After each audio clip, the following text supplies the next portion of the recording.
दोस्तों, आप सभी का वीनू इंफोटेनमेंट में एक बार फिर से स्वागत है। प्रोफेसर मिश्रा का अभिवादन स्वीकार करें। हम आज इस बात की चर्चा करेंगे कि आखिरकार अमेरिका को आज तक भारत ने सैनिक बेस क्यों नहीं दिए हैं, जबकि अमेरिका की दादागिरी इतनी चरम पर रहती है कि दुनिया में लगभग 750 बेस इनके पास है, जिसमें से कि जर्मनी के पास लगभग 100 एयरबेस इन्होंने बनाया है जर्मनी में। वहीं जापान में इनके 120 बेस हैं, जबकि साउथ कोरिया में इनके लगभग 73 बेसेस हैं। इसके अलावा दुनिया के कई और देशों में इनके बेस मौजूद हैं। तो आखिर इतने बड़े दादा का दादागिरी भारत पर क्यों नहीं चल पाता है? चाहे वो नेहरू जी रहे हों, चाहे आज मोदी की सरकार हो, किसी ने भी अमेरिका को ऐसा मौका क्यों नहीं दिया कि वह अपना सैन्य बेस यहाँ पे बना पाए। आखिर क्या है no boot on ground policy, जिसकी चर्चा आज पूरी दुनिया में है और जिसके चलते भारत की इज्जत पूरी दुनिया में इतनी ऊंची हुई है। आखिर क्या है भारत की नीति, जिसे हम कहते हैं no boot on ground policy? इस पॉलिसी के तहत साझेदारी समझौता या भू राजनीतिक दबावों के बावजूद भारत की धरती पर कोई भी विदेशी सैनिक को पांव रखने का कोई भी अधिकार नहीं होगा और ना ही कोई सरकार किसी भी देश के साथ ऐसे किसी समझौते में शामिल होगा जिसके द्वारा कि विदेशी सैनिक को भारत की धरती पर जमा होने का अवसर दिया जाएगा।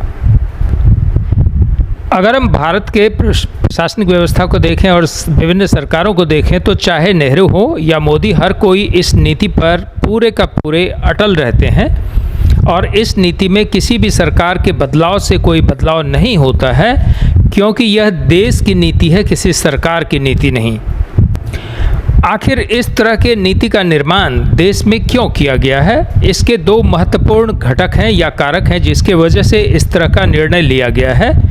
यह रणनीतिक स्वायत्तता को बनाए रखना और जो पिछले कठिन ऐतिहासिक सबक हैं उससे सीखे गए गुणों को इसमें समावेश किया गया है। भारत की प्रतिबद्धता में यह नीति जानबूझकर निर्धारित की गई है या बनाई गई है। क्या भारत की यह नीति सिर्फ अपने निजी कारणों से है या कुछ और भी कारण है? अगर आप अभी हाल के अमेरिका और ईरान के युद्ध को देखें तो आपने देखा होगा कि ईरान ने कतर के बेस पर, जहां पर अमेरिका का बेस था, वहां पे मिसाइलों से हमला किया। इस तरीके से अगर आप अपने यहाँ किसी सैनिक बेस को बनाने देते हैं तो आपका देश अकारण ही किसी दूसरे देश के मिसाइल हमले के लिए एक तरह से तैयार हो जाता है, क्योंकि जिस सैनिक बेस, अगर अमेरिका का सैनिक बेस यहाँ पर है और उसने किसी पर हमला किया तो उस कंट्री को सॉवरेन कंट्री होने की वजह से यह अधिकार होता है कि अमेरिकन एसेट्स जहाँ भी हो उस जगह पर वो हमला करे। इस तरीके से आप अकारण ही युद्ध का हिस्सा बन जाते हैं, जबकि उस देश के साथ ऐसा हो सकता है कि आपके निजी और सामरिक रिश्ते काफ़ी अच्छे रहे हों, लेकिन रिटेलिएट करने के क्रम में वह आपके देश के उस बेसिस पर हमला कर दे जहां अमेरिका ऑपरेट करता है। भारत इस तरह की किसी भी पछड़े में नहीं पड़ना चाहता है। वह अपनी रणनीतिक स्वायत्तता बनाए रखना चाहता है ताकि उसका जो सॉवरेन स्टेटस है वह अगर किसी हमले में स्वयं जाता है तब तो वह रिटेलिएशन झेलने के लिए ठीक है, अन्यथा अकारण ही किसी दूसरे देश के युद्ध में अपने देश को इस तरह के हमलों के लिए तैयार नहीं करना चाहता। इसके अलावा कुछ और महत्वपूर्ण चीज़ विचारार्थ भारत सरकार के पास रहती हैं जो उन्होंने दुनिया में हो रही घटनाक्रम के आधार पर सीखा है, जिसमें कि कई देशों में सत्ता परिवर्तन कराने में अमेरिका महती भूमिका निभाता है और अगर आपके देश में उसके कई सैनिक बेस हैं और उनके आर्म्स एसेट रखे हुए हैं तो उस स्थिति में आपके देश के सरकार को प्रभावित करने के लिए उसके पास मनी पावर और मसल पावर दोनों इकट्ठा हो जाता है और उसको किसी सैनिक मोबिलाइजेशन की ज़रूरत नहीं पड़ती है, क्योंकि उसके सैनिक आपके धरती पर पहले से मौजूद होते हैं और उनके हथियार भी मौजूद होते हैं। अभी आपने देखा होगा कि बांग्लादेश में सत्ता परिवर्तन कर दिया, या कई बार पाकिस्तान में सत्ता परिवर्तन कर देता है, या कई बार अफ़गानिस्तान में आपने घटनाक्रम देखा है। और जितने भी मिडिल ईस्ट के कंट्री हैं उसमें आप अमेरिका के इस एक्टिविटी को यदाकदा देखते रहते होंगे। इसका मतलब सरकार बनाने और बिगाड़ने का खेल अमेरिका इंटरनली और एक्सटर्नली दोनों आपके धरती से ही करते रहेगा और आप मूक दर्शक बने रहेंगे।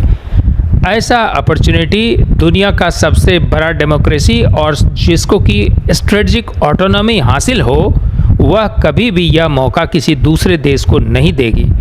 और ख़ास करके उस स्थिति में जबकि इस देश ने इसी तरह से अंग्रेज़ को कभी अपने धरती पर आने दिया था और 200 वर्ष गुलामी की दंश झेली है। उस स्थिति में किसी भी स्थिति में किसी विदेशी ताकत को अपने धरती पर वह आने दे करके अपने लिए ही समस्या को खड़ा करेगा, और यह कोई भी सरकार नहीं चाहेगी। इसीलिए चाहे कितने भी हम क्वाड बना लें या कोई और स्ट्रेटजिक अलायंस कर लें या लॉन्ग टर्म हम आर्म्स पार्टनरशिप कर लें या हमारे जॉइंट नेवल और एयरफोर्स एक्सरसाइजेज हो जाएं, इसके बावजूद भी हम कभी भी अमेरिकन एसेट्स के लिए यहाँ पर जगह नहीं देते हैं। ज़्यादा से ज़्यादा हम कभी अगर हमारे स्ट्रेटजिक रिलेशन हैं तो हम कभी कभी ऐसा देखा गया है, वह भी जानकारी पब्लिक डोमेन में नहीं है, लेकिन जो स्ट्रेटजिक कम्युनिटी है उसको ऐसा लगता है कि ऐसी घटना हुई है। तो ओसामा बिन लादेन की घटना के बाद जब अमेरिका अफ़गानिस्तान पे युद्ध करने जा रहा था तो एक बार ऐसी घटना सामने आई है कि हमने रिफ्यूलिंग की सुविधा अमेरिका को दी है। वह भी रेयरेस्ट ऑफ द रेयर घटना है। इस तरह की घटना के लिए भारत कभी भी अमेरिका के साथ कोई ऐसा रिलेशन नहीं बनाना चाहता, चाहे वो स्ट्रेटजिक लेवल पे कितनी भी ऊंचाई पे जाए, कि उनके सैनिक को यहाँ उतर करके रुकने का अधिकार प्राप्त हो।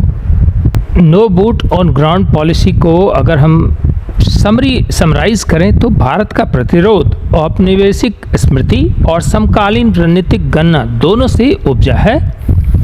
अगर हम अमेरिका के हस्तक्षेप के पैटर्न को देखें तो ईरान में 1953 के सियाई तख्तापलट से लेकर ग्वाटेमाला, चिली, इराक में शासन परिवर्तन तक अमेरिका की भूमिका बहुत अहम रही है। भारत मानता है कि सैन्य ठिकाने अक्सर केवल रक्षात्मक प्रतिष्ठानों के बजाय व्यापक भू रणनीतिक हेरफेर के लिए एक तरीके से स्प्रिंग बोर्ड का काम करते हैं।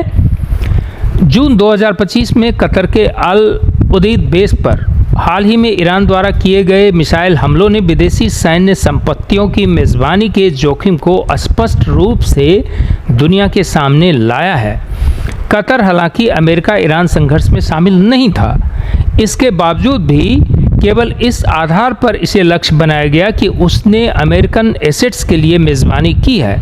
भारत की इस तरह की व्यवस्थाओं के माध्यम से अमेरिका के दुश्मनों को विरासत में लेने का कोई इरादा नहीं है, और ख़ास करके तब जब मोदी सरकार हो जो कि शांति की बहाली करके रखना चाहता है, अपने सारे देशों से अपने रिश्ते को अच्छा रखना चाहता है, तो वह अमेरिका के दुश्मन को अपने पाले में नहीं करना चाहेगा, अपने हिस्से में नहीं लेना चाहेगा, और वह किसी एक तरीके से अमेरिकन अलायंस का हिस्सा नहीं बनना चाहेगा, क्योंकि इससे इसकी स्ट्रेटजिक ऑटोनॉमी खतरे में पड़ सकती है। उम्मीद करते हैं कि आप इसको पूरे कंटेक्स्ट में समझ गए होंगे। अब तक अगर सब्सक्राइब नहीं किया है तो फटाफट बेल आइकन को प्रेस कर सब्सक्राइब कर दें।